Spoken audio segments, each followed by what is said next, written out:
મહીસાગર જિલ્લાના સંતરામપુર તાલુકામાં આવેલ માનગઢ હિલ પર માનગઢ આદિવાસી બલિદાન દિવસ ઉજવાયો છે।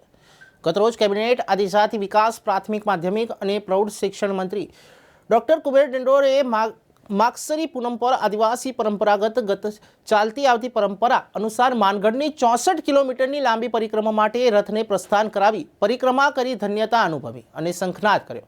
આ પરિક્રમામાં સહભાગી થઈ ધન્યતા અનુભવું છું તેવું તેમણે કહ્યું હતું। પરિક્રમામાં મારી સાથે રાજસ્થાનના મધ્યપ્રદેશ સહિત આજુબાજુના અનેક ગામના આદિવાસી ભાઈ બહેનો જોડાયા હતા।